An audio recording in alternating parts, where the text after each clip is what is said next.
What if I told you that in the winter of 1944, a single German shepherd changed the entire course of the Italian campaign, not through heroism or loyalty, but by refusing to leave the side of a dead enemy soldier?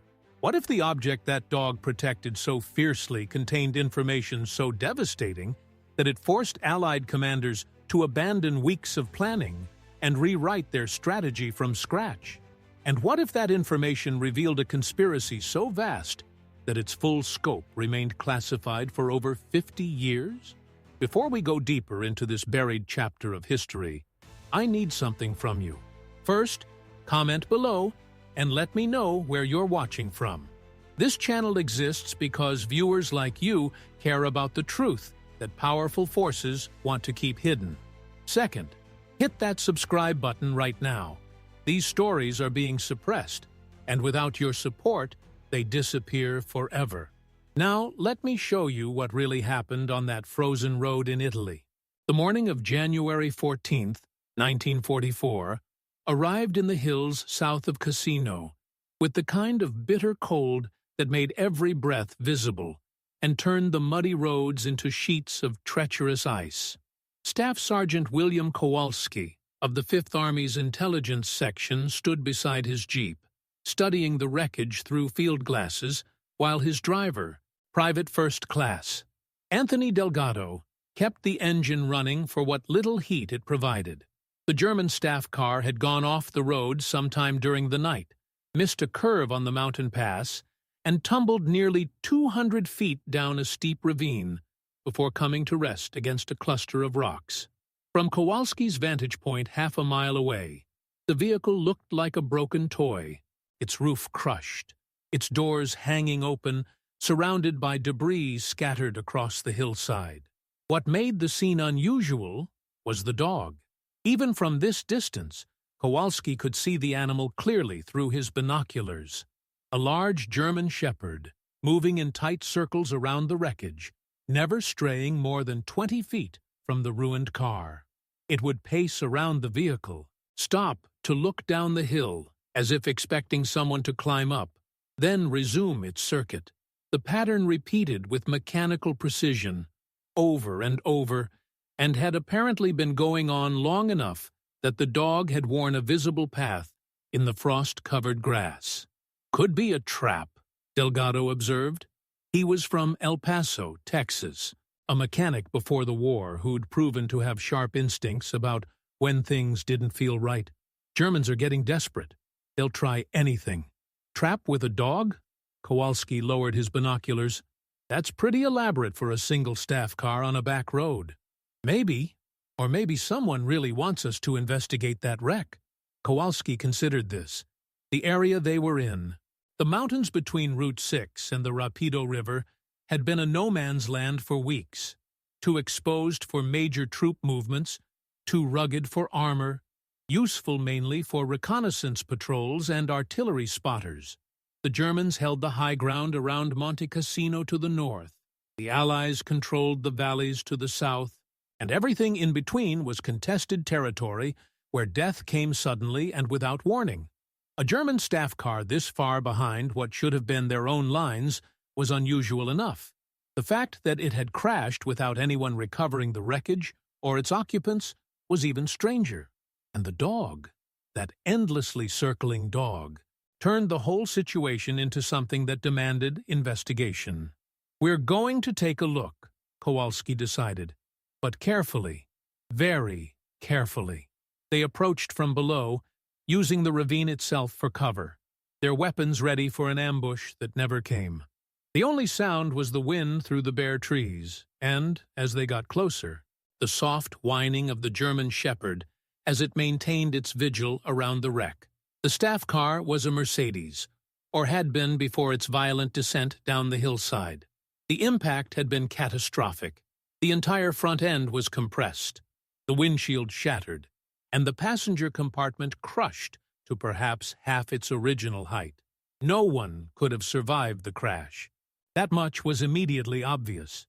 What wasn't obvious was why the dog was so agitated. As Kowalski and Delgado approached to within 50 feet, the German shepherd finally noticed them. It stopped its pacing, turned to face them, and began barking with an intensity that spoke of profound distress rather than aggression. The animal was in good condition, despite obviously having been out here all night. Its coat was thick and well-maintained, and around its neck it wore a leather collar with metal fittings that caught the weak winter sunlight. "Easy, boy," Kowalski called out, keeping his rifle lowered but ready. "We're not here to hurt you." The dog barked twice more, sharp and urgent, then did something unexpected. It ran to the driver's side of the wrecked car, put its front paws up on the crumpled door, looked inside, then looked back at the two Americans. The message was unmistakable. "Look at this. You need to see this." Delgado whistled softly. "That's a trained animal, Sergeant. Military, probably. Look at how it's trying to communicate. German war dog," Kowalski agreed. "Which means this wasn't just any staff car. This was someone important." They moved closer, weapons still ready. But the dog made no aggressive moves. Instead, it backed away from the car as they approached, giving them space, but never taking its eyes off them, still whining with that same desperate urgency. The driver was dead, had been dead for hours, killed instantly when the steering column crushed his chest during the impact. He wore the field gray uniform of a German Wehrmacht officer, a major by the insignia on his collar, his face pale and waxen in death. In the passenger seat was another body, this one even more mangled by the crash, identifiable only by the remains of an SS uniform and the Silver Death's head insignia that marked him as part of Hitler's elite guard. But it was what Kowalski saw in the back seat that made his breath catch. There were 3 bodies back there, piled on top of each other in the twisted metal. And unlike the men in front, these hadn't been killed by the crash. Their hands were bound behind their backs with wire. Their mouths were gagged with strips of cloth, and each had a single bullet hole in the back of the head, execution style, the blood long since dried to brown stains on the leather upholstery. "Jesus Christ," Delgado breathed. "This is a mobile execution chamber." Kowalski forced himself to look more carefully at the victims. 2 were men. 1 was a woman. All 3 wore civilian clothes, though the quality suggested they'd once been people of means. The woman had jewelry, expensive-looking pieces that hadn't been looted. One of the men wore wire-rimmed glasses, now cracked and askew, giving him the appearance of a professor or intellectual. "They were being transported somewhere," Kowalski said quietly. "Prisoners, probably, and the Germans decided to kill them before letting them fall into our hands. But why leave them in the car? Why not dump the bodies? Because the crash happened too fast. Look at the skid marks up on the road. The driver lost control, probably going too fast for the conditions, and by the time they realized what was happening, it was too late." The dog had moved closer during their examination, and now it did something that made both men freeze. It reared up on its hind legs, placed its front paws on the driver's door again, and began pawing at the dead major's uniform with its right paw, specifically targeting the left breast pocket. "It wants us to check the pocket," Delgado said, his voice carrying a note of disbelief. "The dog is telling us to search the body." Kowalski had seen many strange things in 2 years of war, but this ranked among the strangest. He holstered his rifle, moved to the driver's door, and carefully reached past the German shepherd to access the dead major's uniform. The dog watched intently, no longer whining, as if satisfied that its message was finally being understood. The left breast pocket contained a leather document case secured with a metal clasp and surprisingly undamaged despite the violence of the crash. Kowalski pulled it free and stepped back from the car to examine it properly. The case was marked with official German military stamps and a security classification that Kowalski recognized even without reading German. This was high-level material, the kind of thing that should have been in a safe at headquarters, not carried around in a staff car on a back road. "What is it?" Delgado asked. "I don't know yet. But whatever's in here, that dog wanted us to find it badly enough to stand guard all night in freezing weather. Kowalski looked at the German Shepherd, which had finally stopped its agitated behavior, and now sat calmly beside the wreck, as if its mission was complete. Good boy, you did good. The document case contained maps. Not tactical maps or troop deployment charts, but something far more detailed and disturbing. They were architectural drawings, precise engineering diagrams of underground facilities, complete with measurements, structural specifications, and notations in German that Kowalski couldn't read but recognized as technical jargon. There were dozens of pages, all carefully folded and organized, showing what appeared to be a massive network of tunnels, chambers, and reinforced bunkers. Some of the diagrams showed cross-sections revealing facilities buried hundreds of feet beneath the surface. Others showed electrical systems, ventilation networks, and what might have been rail lines running through the underground complex. But it was the cover page, stamped with multiple security classifications and bearing an ornate seal, that made Kowalski realize they'd found something far more significant than a crashed German staff car. The title, even in German, was clear enough. Project Festung Süd, vollständige Dokumentation. Project Fortress South, complete documentation. Delgado, get on the radio right now, Kowalski ordered, his voice tight. Tell HQ we have priority intelligence requiring immediate extraction. Use code Zebra5, and tell them to send a cryptographer who reads German. While Delgado ran back to the jeep, Kowalski continued examining the documents. Even without understanding the language, the implications were clear from the drawings alone. The Germans had built something massive under the Italian mountains, something that dwarfed anything Allied intelligence had suspected. These weren't simple bunkers or ammunition depots. This was an entire underground city, designed to house thousands of people, to survive bombing raids, to serve as a last redoubt if the Italians' front collapsed. But there was something else in the documents that troubled him. Additional maps showed locations scattered across southern Italy, marked with symbols he didn't recognize. Supply routes, perhaps, or communications networks. And there were lists, pages and pages of typed names and numbers, organized in columns that suggested personnel rosters or resource inventories. The German Shepherd had moved to sit beside Kowalski now, leaning against his leg as if seeking reassurance that its work was done, that it had successfully completed the task it had been trained for. Kowalski absently put a hand on the dog's head, feeling the animal's warmth through his glove, and wondered what this creature had witnessed during its time with the German military. Had it been present when the prisoners in the back seat were executed? Had it known those people, perhaps even been trained by them? Was that why it had been so desperate to ensure the documents were found? Because it understood on some level that these papers might bring justice for the murdered? Or was the truth simpler and more disturbing? Had this dog been trained by the SS to guard important materials at all costs, even if that meant betraying its handlers after their death, even if it meant leading enemies to sensitive intelligence? Delgado returned at a run. HQ is sending a colonel from G2 with a full security detail. ETA 40 minutes.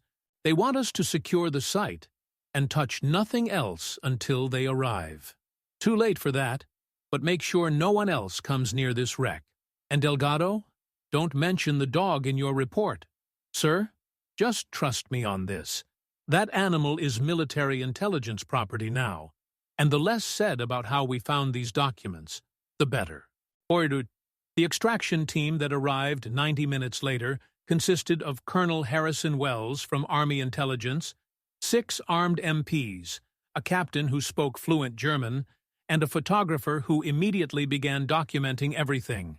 Wells was a tall, thin man, with the perpetual squint of someone who'd spent too many years reading classified documents in poor light. He examined the document case with an expression that shifted from professional interest to profound alarm as he realized what he was looking at. "Where exactly did you find this?" Wells demanded. "In the driver's pocket, sir," Kowalski replied. He didn't mention the dog, which had retreated to the tree line when the convoy arrived and was now watching from a distance of about 50 yards. "And you didn't think to wait for proper intelligence personnel before removing it from the body? With respect, Colonel, this site is exposed and vulnerable. German patrols could have discovered it at any time. I made a tactical decision to secure the intelligence before it could be compromised or destroyed." Wells studied him for a moment, then nodded grudgingly. "You did the right thing, Sergeant.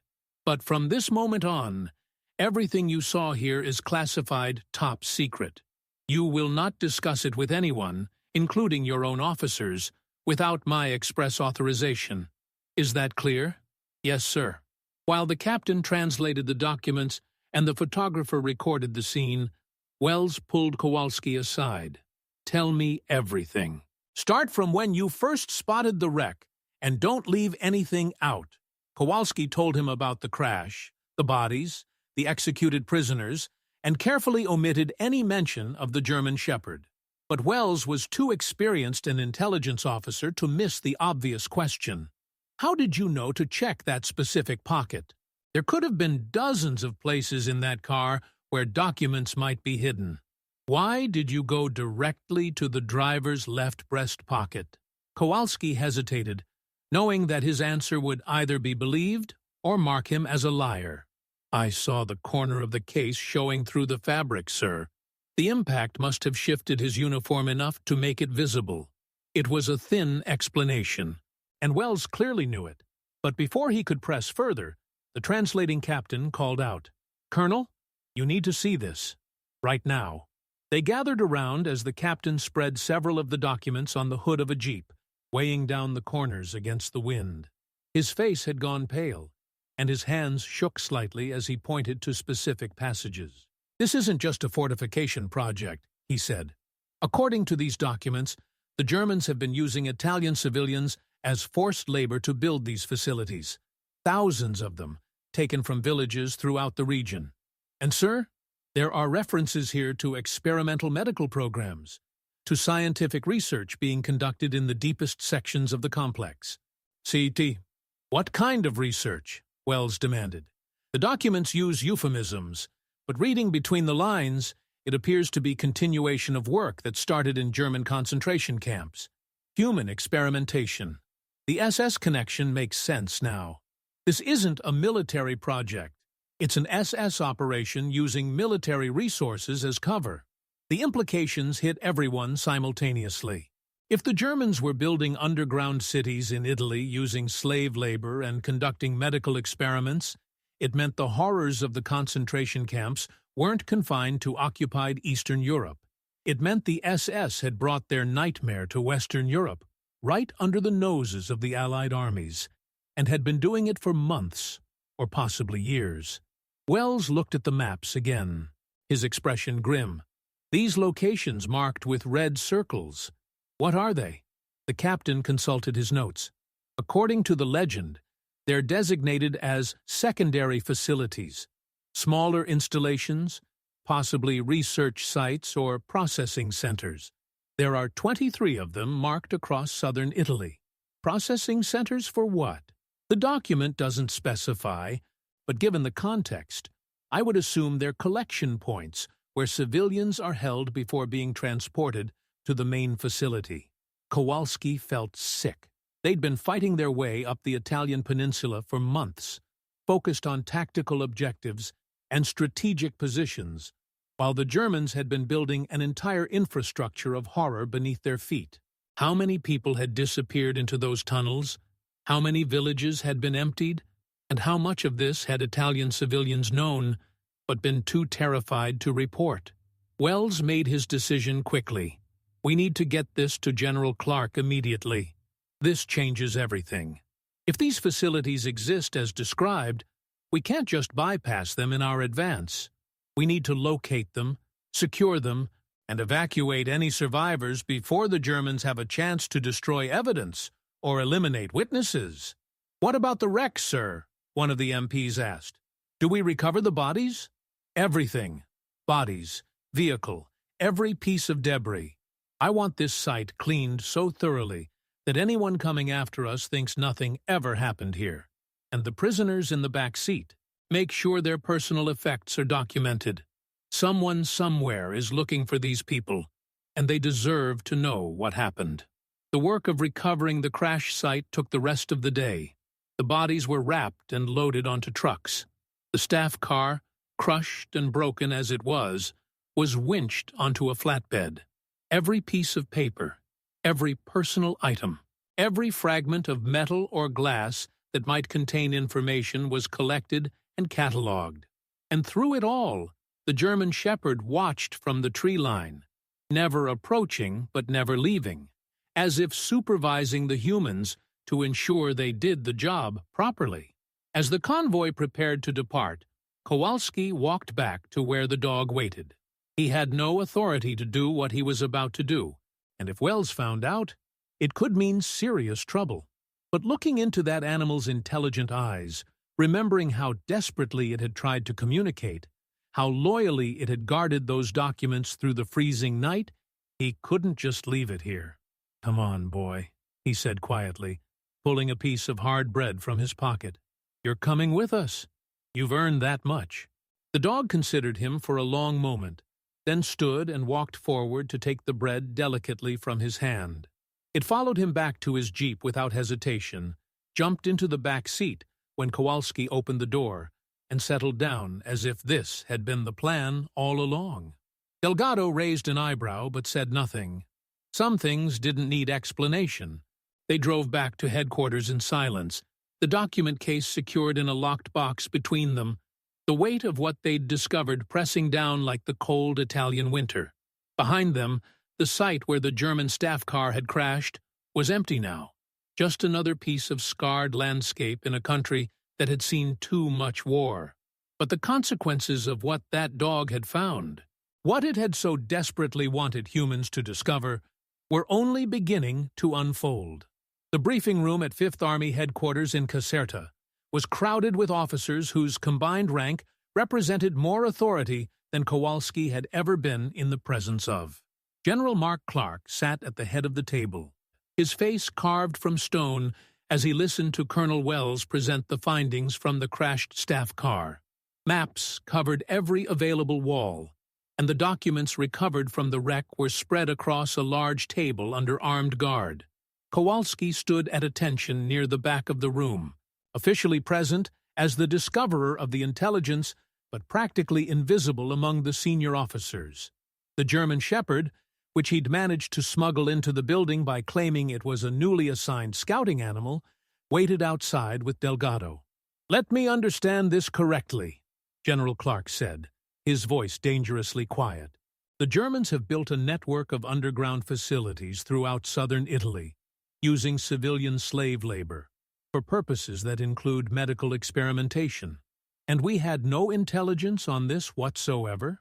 "No confirmed intelligence, sir," Wells replied carefully. "There were rumors, reports from partisans about missing civilians, but nothing concrete enough to warrant investigation. The Germans have been extremely careful about security. How careful can they be if they're driving around with complete documentation in a staff car?" The SS officer in the passenger seat was identified as Sturmbannführer Klaus Reinhardt, an aide to Obergruppenführer Karl Wolf, the highest-ranking SS officer in Italy. According to our sources, Reinhardt was traveling from German headquarters in Verona to inspect one of the southern facilities.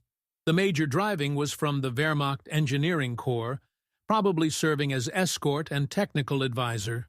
"And the executed prisoners in the back?" Wells hesitated. "We've identified them through papers found on their bodies. 2 Italian resistance fighters and 1 woman named Sofia Benedetti, a doctor from Naples. All 3 had been held in German custody for less than 48 hours before their execution. We believe they discovered something about the underground facilities and were being transported for interrogation when the decision was made to eliminate them instead." Clark studied the architectural drawings spread before him. "How extensive are these facilities?" The main complex, designated as Festung Süd, or Fortress South, is located somewhere in the mountains between Cassino and Frosinone. According to the documents, it contains over 200,000 square feet of underground space, divided into multiple levels reaching depths of 400 feet. It includes barracks, medical facilities, laboratories, storage areas, and what appear to be holding cells capable of housing several thousand people. Several thousand, Clark repeated slowly. Where are those people now? Unknown, sir. The documents indicate active operations as of January 1st, just 2 weeks ago. But there's no personnel roster, no indication of how many civilians are currently being held or what's being done to them. The silence in the room was oppressive. Every officer present understood the implications. If thousands of Italian civilians were being held in underground facilities, subjected to God knew what kind of treatment, the moral imperative to rescue them was absolute. But the tactical challenges were enormous. Brigadier General Robert Frederick, commander of the 1st Special Service Force, spoke up. The locations marked on these maps, they're all behind German lines. Some of them are miles behind established defensive positions. Reaching them would require major operations, possibly requiring us to divert resources from the Cassino offensive.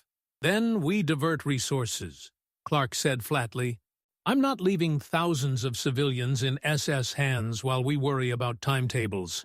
Wells, I want a full analysis of these documents completed within 24 hours. Frederick, start planning rescue operations for the most accessible facilities. And someone get me on the phone with Allied headquarters. Eisenhower needs to know about this immediately. As the meeting broke up and officers scattered to their assignments, Wells caught Kowalski's arm. Walk with me, Sergeant. They left the building and walked across the compound, Wells saying nothing until they were well away from anyone who might overhear.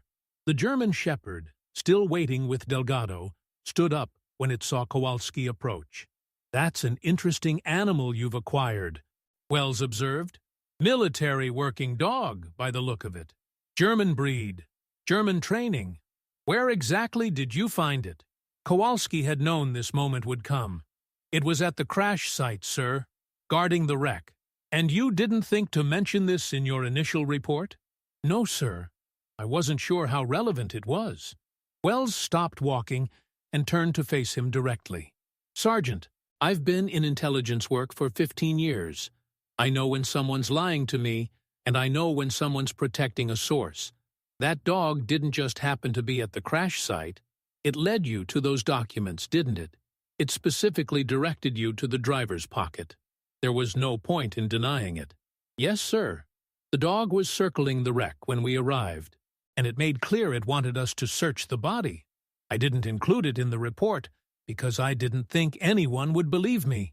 You were probably right about that. Wells looked at the German shepherd, which returned his gaze with calm intelligence. The question is, why would a German military dog betray its handlers? Why would it want us to find those documents? Maybe it wasn't betraying them, sir. Maybe it was trained to ensure the documents reached someone, anyone, if its handlers died. Some kind of fail-safe protocol. That's one theory. Here's another. What if that dog belonged to one of the prisoners in the back seat? What if it watched them be executed and understood enough to know those documents were important, that they needed to reach the right people? The possibility hadn't occurred to Kowalski, but it made terrible sense. The woman, Dr. Benedetti, if she was involved with the resistance, she might have had access to information about German operations. She might have trained the dog as a courier, or as a witness, Wells said quietly. An animal that could confirm what happened, that could lead investigators to evidence. It's brilliant, actually. Germans wouldn't suspect a dog of carrying intelligence, wouldn't see it as a threat, until it was too late. They watched the German shepherd for a moment, and Kowalski found himself wondering what this animal had seen, what it knew, what memories lived behind those dark eyes. Had it watched Sophia Benedetti die? Had it understood what the documents meant? And when the staff car crashed, had it recognized an opportunity to complete a mission its owner could no longer finish? "I want you to keep the dog," Wells said abruptly. "Make it official. Get it registered as a military working animal assigned to your unit. And Sergeant, if that dog ever acts strangely, if it ever seems to be trying to communicate something, you report it to me immediately. Understood?" "Yes, sir. One more thing. The 3 people executed in that car, they weren't random prisoners. We've been investigating their backgrounds. The 2 men were engineers who'd worked on construction projects for the Italian government before the war. Dr. Benedetti was a neurologist, specialized in brain trauma and psychological disorders. Does that combination suggest anything to you?" Kowalski thought about it. Engineers who'd know how to evaluate underground construction. A doctor who'd recognize signs of medical experimentation or psychological torture. They were investigating the facilities, weren't they? Someone recruited them to gather intelligence on what the Germans were building. That's our theory. And they succeeded, clearly, because the SS killed them rather than risk them talking. But they managed to get information out somehow, probably through Dr. Benedetti's contacts in the resistance. Information that ended up in that document case, mixed in with the official German plans. "You mean some of those papers aren't German at all?" Wells smiled grimly. "The captain translating the documents found 3 pages that don't match the others. Different paper stock, different typewriter. They're written in German, but contain details the official documents don't have. Prisoner counts, medical procedures, test results. Someone inside the German operation was documenting war crimes and trying to get evidence to the Allies. And now they're all dead. Maybe.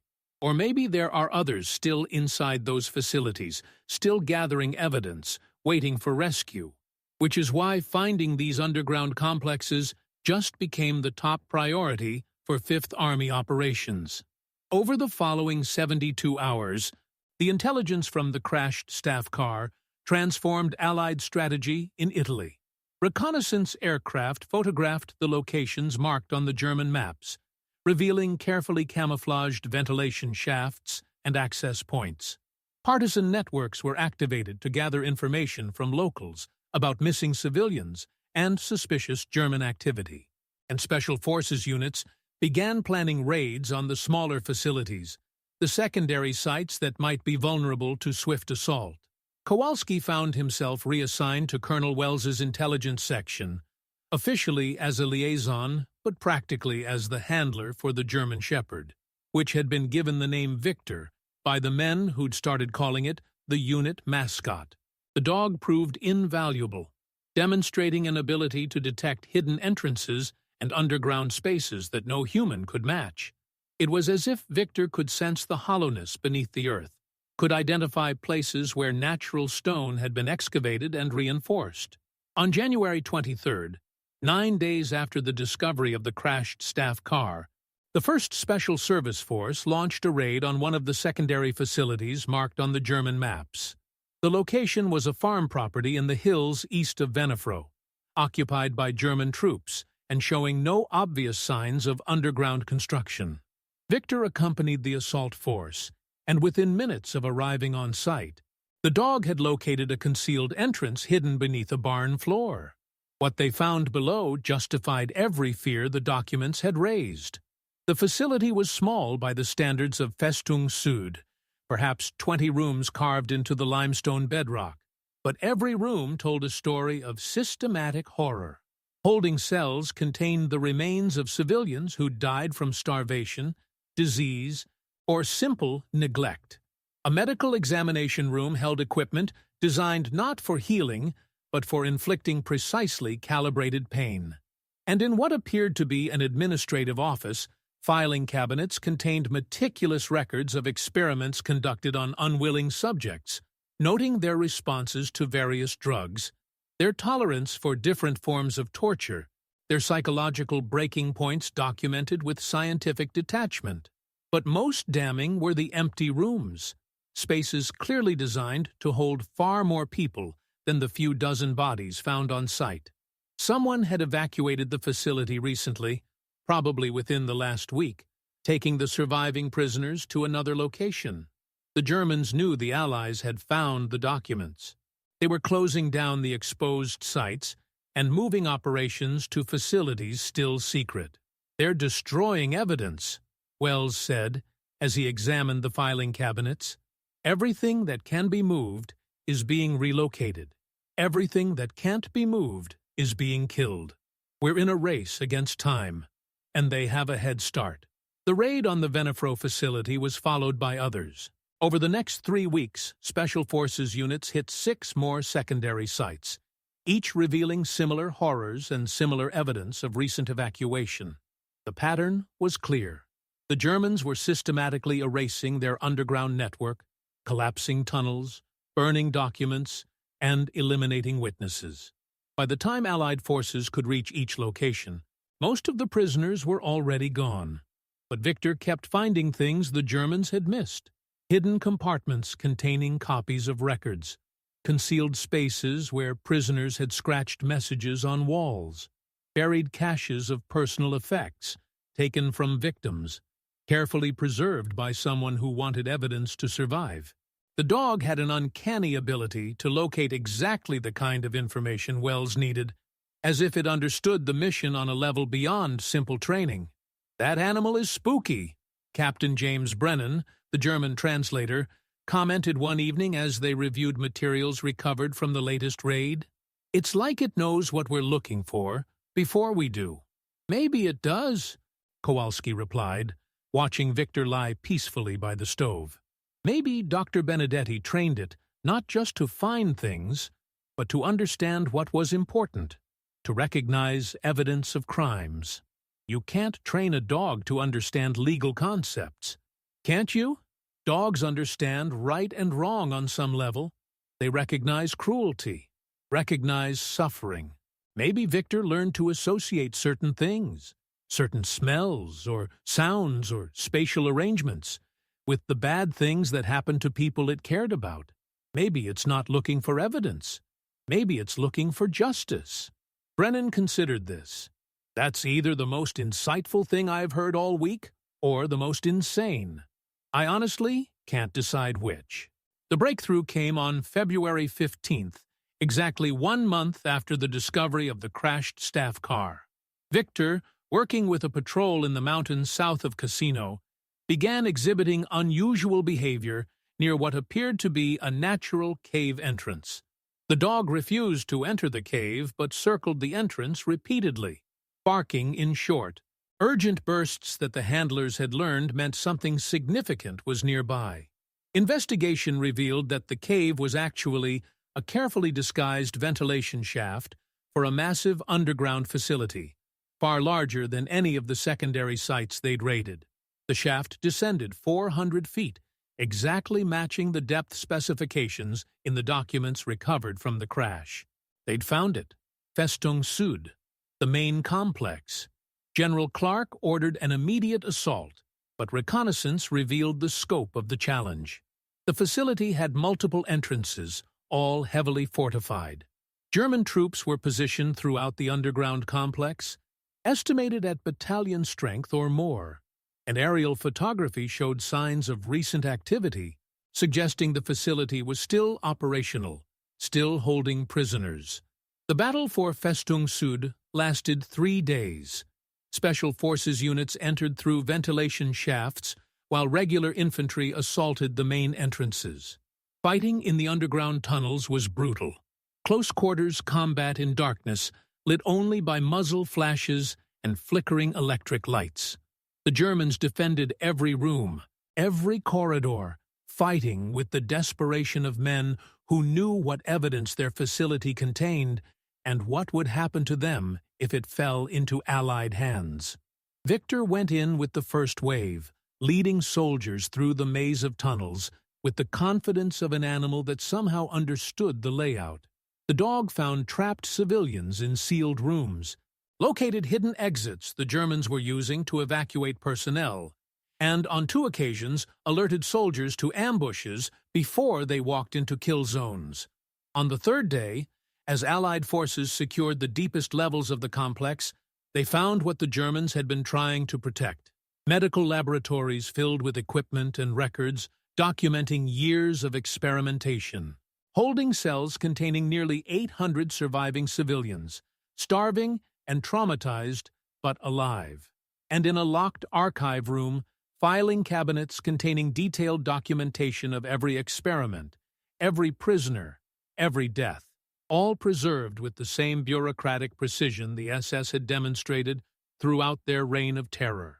But they also found evidence that hundreds more prisoners had been killed in the days before the facility fell, executed and buried in mass graves within the complex itself. The Germans had been destroying evidence even as they fought, eliminating witnesses even as they tried to escape. The only reason any survivors remained was because the Allied assault had come faster than expected, disrupting the evacuation and forcing the Germans to abandon their timetable. Victor found the mass graves.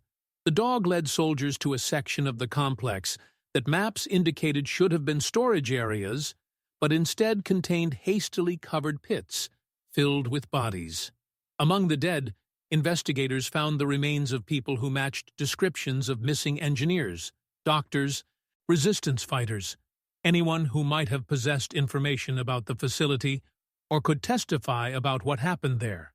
In one of the graves, they found papers clutched in the hand of a dead woman, protected by her body even in death. The papers were in Italian, written in a careful hand, describing medical procedures and experimental protocols in clinical detail. At the bottom of the last page was a signature, Sofia Benedetti. She'd made it inside the facility before her capture. She'd documented what she'd seen, and she'd tried to preserve that documentation even as she was executed, trusting that somehow someone would find it and understand what it meant. When Wells showed the papers to Kowalski, the sergeant couldn't speak. He looked at Victor, who sat quietly nearby, and understood finally what had driven the dog's desperate vigil at the crashed staff car. This wasn't about training or instinct or simple animal loyalty. This was about completing a mission for someone who could no longer complete it herself. This was about making sure Sofia Benedetti's sacrifice and the sacrifices of everyone who died trying to expose Festung Süd had not been in vain. She knew, Kowalski said finally. Dr. Benedetti knew she probably wouldn't survive investigating this place. So she trained Victor to carry on if she couldn't. The dog wasn't guarding those documents.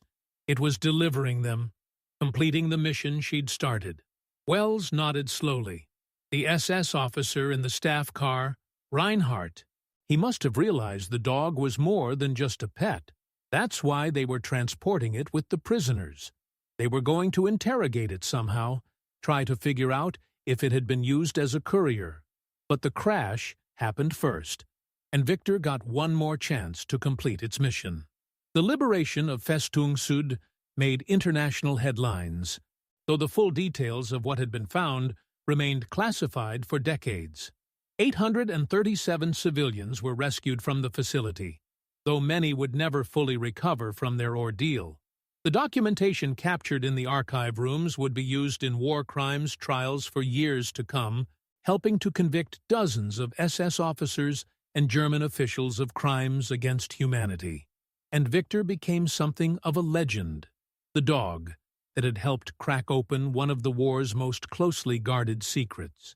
The story that circulated among the troops, simplified and dramatized with each retelling, spoke of a faithful animal that had led soldiers to hidden horrors, that had never given up even after its owner died, that had somehow understood the importance of completing a mission larger than itself. Kowalski knew the truth was both simpler and more profound. Victor hadn't been following some abstract concept of mission completion.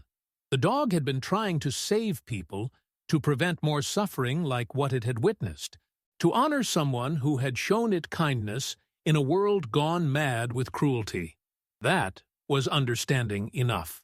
After the war, Kowalski returned to Chicago, brought Victor with him, and never spoke publicly about what the dog had done or what they'd found in the Italian mountains. The classified nature of much of the intelligence meant he couldn't have shared details even if he'd wanted to. But more than that, He felt some stories were too heavy to be told casually, too dark to become entertainment. Victor lived until 1954, spending his final years in peaceful retirement, beloved by Kowalski's children, gentle with his grandchildren when they came to visit. When the dog died, Kowalski buried him in the backyard with a marker that read, "Only Victor, faithful friend." It seemed enough. The dog had earned its rest.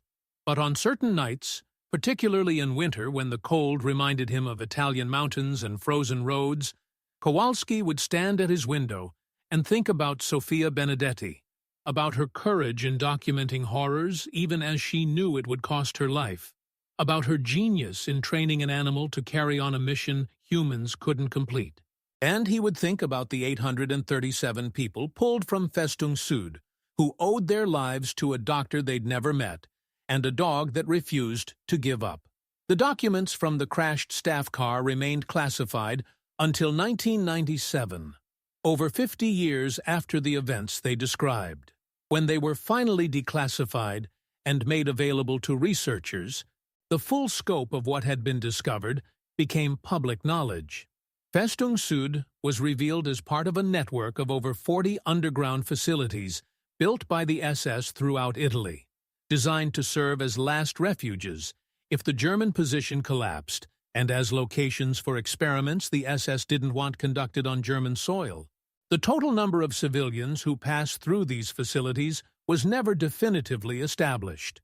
Estimates ranged from 5,000 to over 20,000, with the majority never accounted for. The bodies found in mass graves at Festung Süd and other sites represented only a fraction of the victims. The rest simply disappeared into the bureaucratic void of SS record-keeping, their fates unknown, their families left to wonder forever what happened to them. But historians studying the declassified documents found something interesting in the margins of certain pages, annotations in a different hand, notes that didn't appear in the official German records, details about prisoner treatment and experimental protocols that someone inside the system had documented. The handwriting was identified as belonging to Sofia Benedetti, who had somehow gained access to German files and added her own observations, creating a counter-narrative to the sanitized official version. Her notes, preserved because German bureaucrats couldn't bring themselves to destroy official documents even when those documents contained evidence of their crimes, became crucial testimony in the final war crimes trials of the late 1990s. Men who thought they'd escaped justice found themselves convicted based on evidence a dead woman had hidden in plain sight over 50 years earlier. And in those notes, on one page recovered from the archive room at Festung Süd, investigators found a single sentence in Italian that had nothing to do with the medical data surrounding it. "If anyone finds this, please take care of my dog, Victor. He is innocent of what has been done here." The request had been honored, though Sofia Benedetti never knew it. Victor had been taken care of, had lived a good life, had been loved by a family that understood what the dog represented even if they could never fully explain it to others. And in completing his mission, in leading soldiers to the documents and the facility and the evidence needed to bring justice, Victor had taken care of his owner's legacy as well. In the end, that's what the story of the crashed staff car and the circling dog comes down to. Not just about intelligence gathering or military operations or war crimes, though it was certainly about all of those things. It was about the bonds between humans and animals, about loyalty that transcends death, about the desperate measures people take to ensure truth survives even when they cannot. It was about Sofia Benedetti, who saw evil and refused to look away, who documented horrors at the cost of her own life, and who trusted a faithful companion to carry on when she no longer could. It was about Victor, an animal that somehow understood the stakes, that recognized the importance of what it guarded, that persisted in its mission through cold and danger and the chaos of war. And it was about the 837 people pulled from darkness, who lived because a doctor they never met and a dog they never knew refused to let evidence of their suffering remain buried. In these times, when we are confronted daily with evidence of human cruelty, when we discover that the capacity for evil runs deeper than we imagined, when we feel overwhelmed by the darkness that seems to surround us, we must remember that light persists even in the deepest places, that good people, often working in secret, often at great personal cost, fight against that darkness, that even in war, even in the midst of systematic horror, there are those who refuse to accept evil as inevitable. Sophia Benedetti fought that darkness with nothing more than a notebook, a pen, and the training she gave to a faithful dog. She could have fled, could have stayed silent, could have chosen personal safety over dangerous truth. Instead, she walked into hell to document what she found there, trusting that somehow her evidence would reach people who could act on it. That is courage. That is faith. That is the kind of moral clarity we need in a world that often seems determined to obscure truth and normalize cruelty. But human courage and human faith, as powerful as they are not enough on their own. We need something greater, something beyond ourselves, to sustain us in the face of such darkness.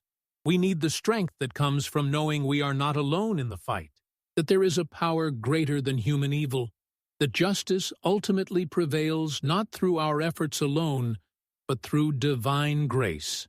That strength is found in faith. That power comes from God.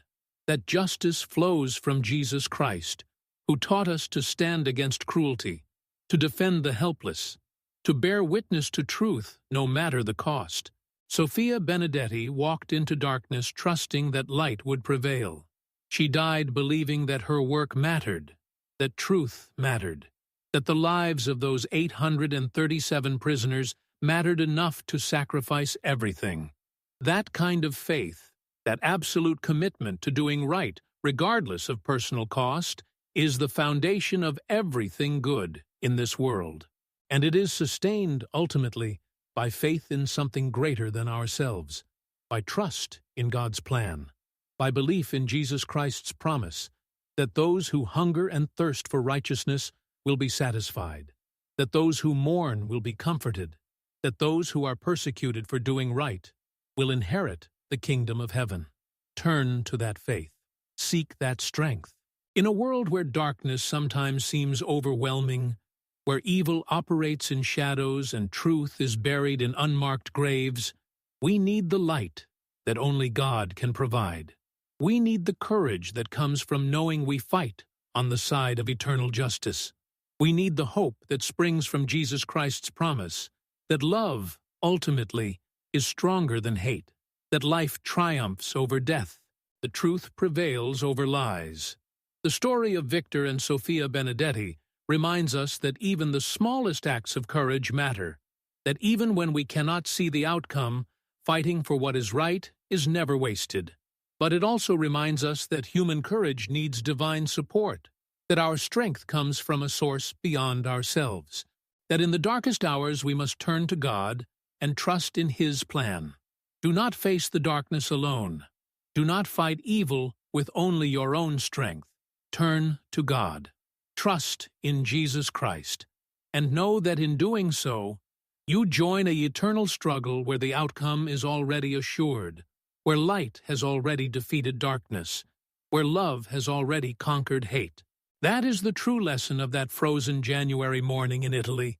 Not just that a dog could be faithful, or that a woman could be brave, but that righteousness persists, that truth endures, and that in the end, God's justice prevails.